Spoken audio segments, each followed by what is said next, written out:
This gentleman has since passed away, unfortunately, but it was a beautiful job. We put it right in the bathroom. We do the showers, like we do everything, you know.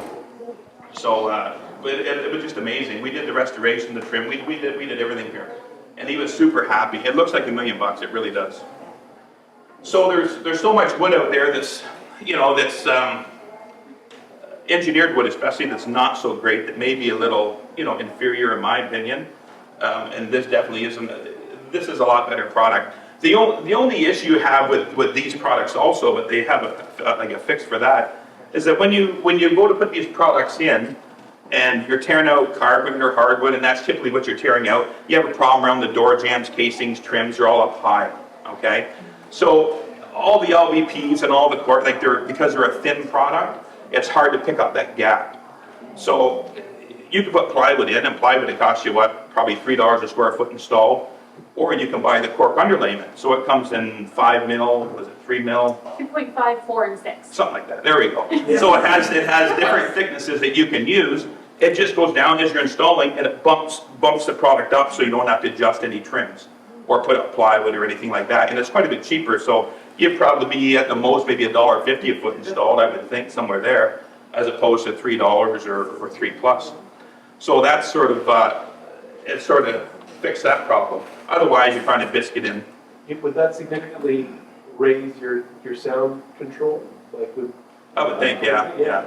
Yeah, absolutely. So we have ratings for all of our products over top of cork underlay. The irony, and I discussed this with Terry and a lot of my clients, is that when we did all of our IIC and STC testing, we tested using European building standards. Well, if you're not familiar with European building standards, they're slightly better than ours. They're just slightly thicker. So our STC and IIC ratings came back as quite low. So ironically, our products, even though they're full cork, come back at like a 63 IIC rating for a building. When we're talking about condos, they all want those lovely 72, 73 made up numbers. And so for us to achieve those numbers, we need to do an underlay. Unfortunately, in that scenario, we have been recently, as Terry said, brought our cork underlay to market as well to help solve that issue. So you don't have to use a foam or a rubber underlay. No, yeah. So like the other issue too, that you're putting down dry core and you're trying to put a product over, it's very difficult. Also, the dry core that tends to peak a lot, right? So if you want LVP and glue down LVP, you're putting down quarter-inch plywood on top of the dry core, and then, you know, the costs become crazy.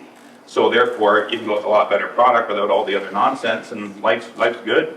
So, you know, we've had no problem, and our guys are really starting to get the hang of it because that's what we're selling. And it's, and like I said, once you sell it, once you get comfortable with any product, it's easy to sell because you know it performs. You know it's amazing. And out of our, I always say, out of our showroom, I don't know why we have a showroom, because we only sell from 20% of the products we show. And that's because everything is kind of trendy, you know. I could sell you a carpet all day long. If somebody wants a carpet, I take 2 samples and that's it. And I know what they're gonna pick before I get there. It's simple. So, and as far as the cork, you know, we're very confident in that product. It looks, you know, with all the benefits, it sells itself easy. Once you get past it, doesn't look like a cork board. You're good, right? They physically have to see it. But it's an amazing floor, and I would recommend anybody give it a shot, you know, because I'll definitely put it in my place. I heard you say showers. Could you speak a bit more about the application in showers? We build showers out of tile, not out of cork.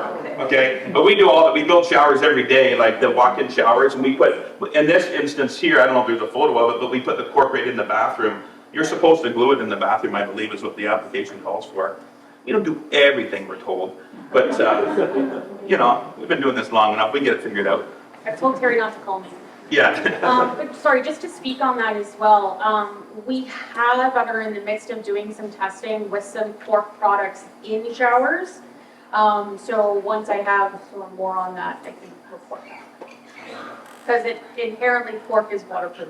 So you would still need some sort of waterproofing membrane behind whatever, but But you need anyway. yeah.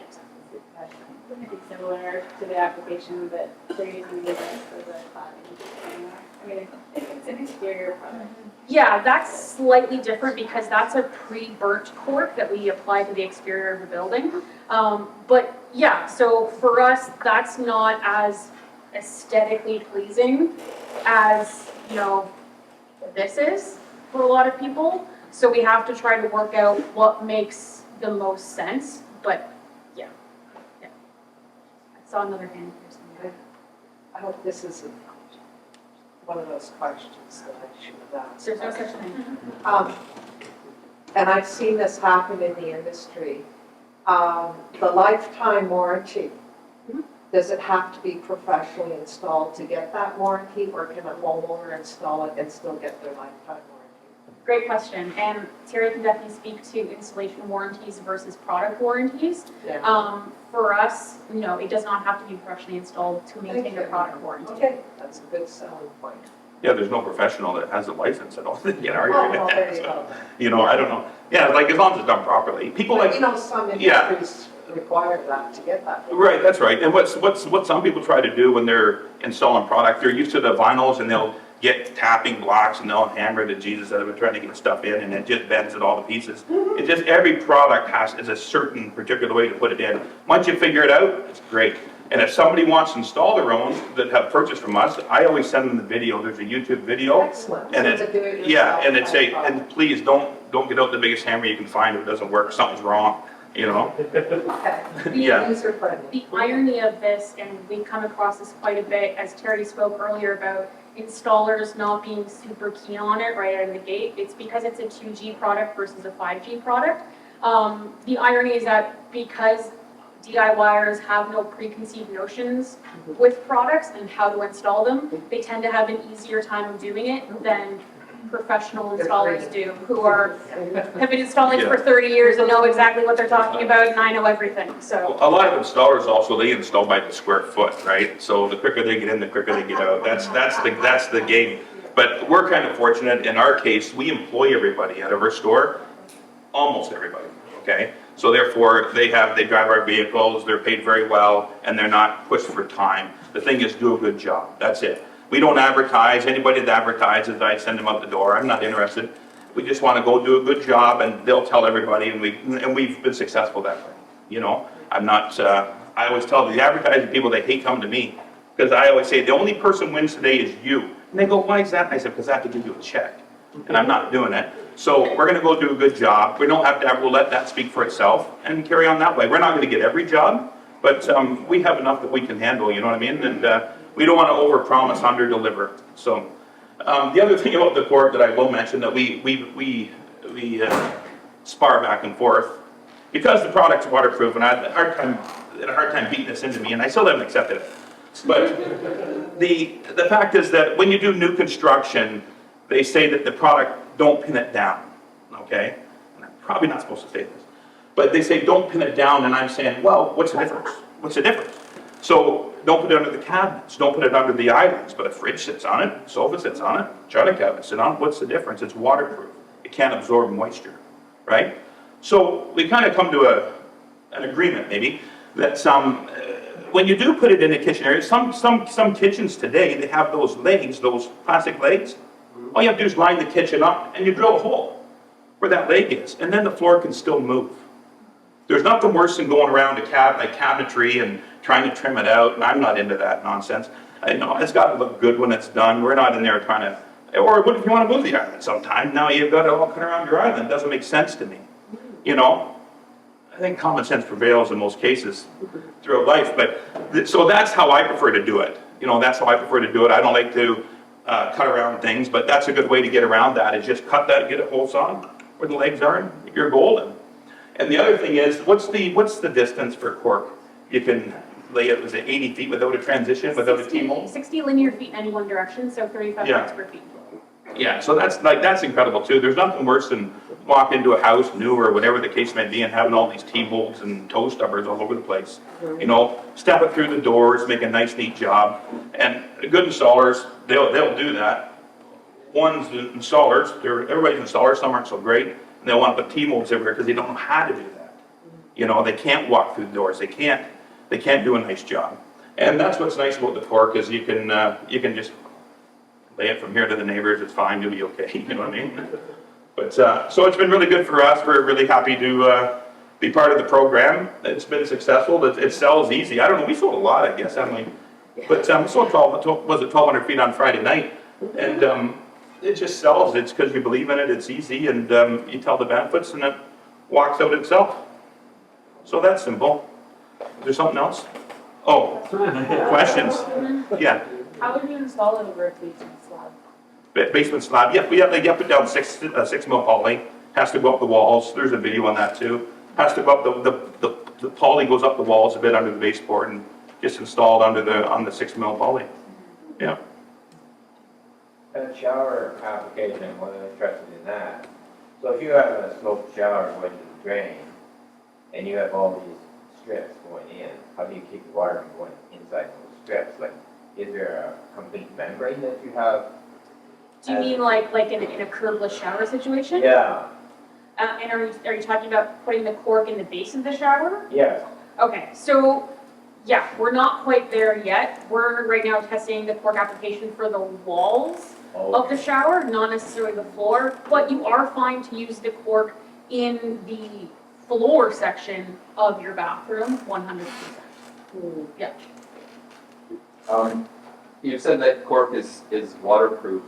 Is there a certain water absorption that happens, like to a point, and then it saturates and swells and doesn't transfer anymore?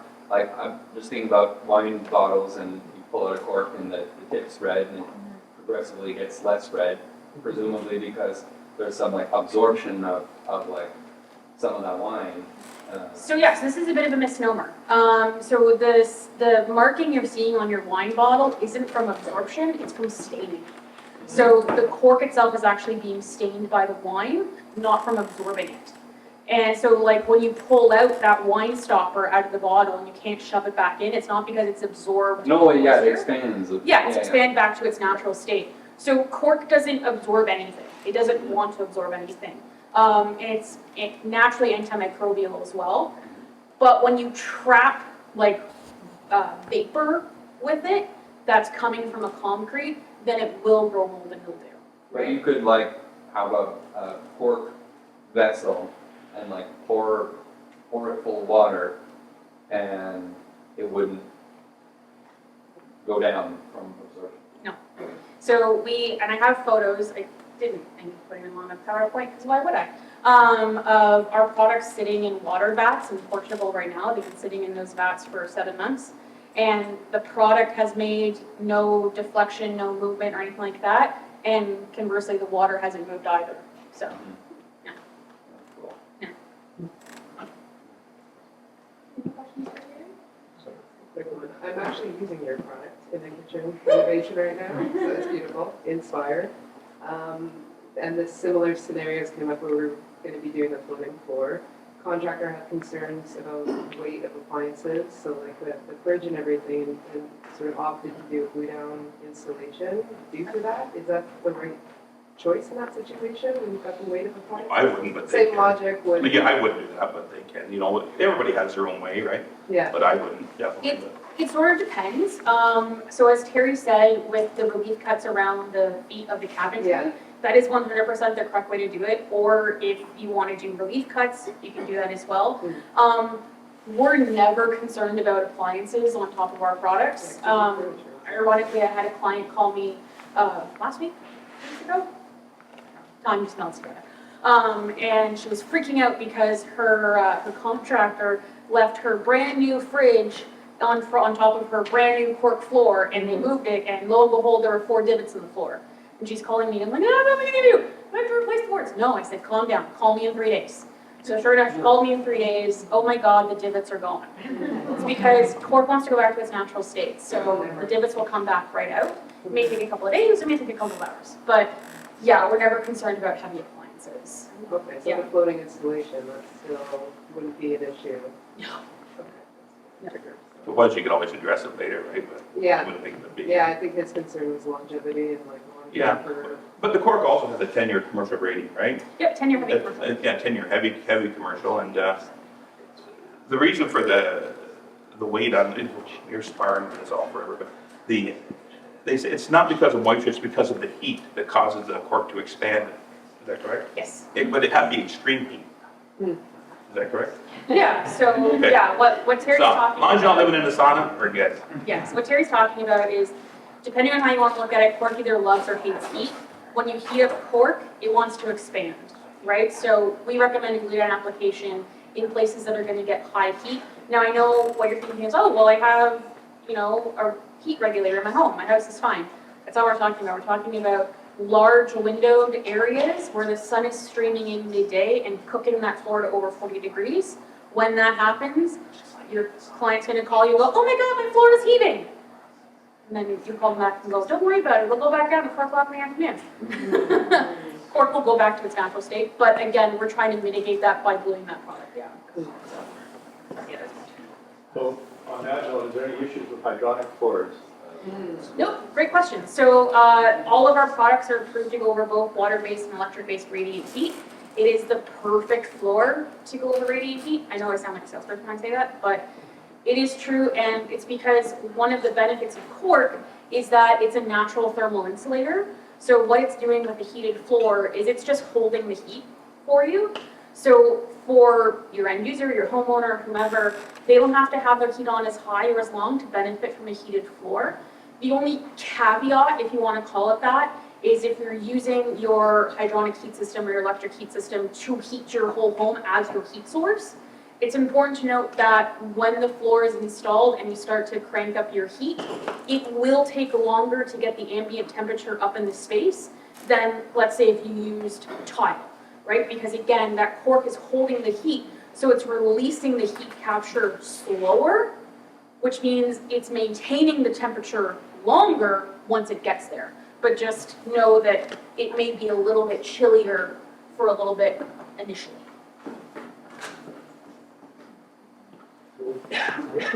All right, thank you.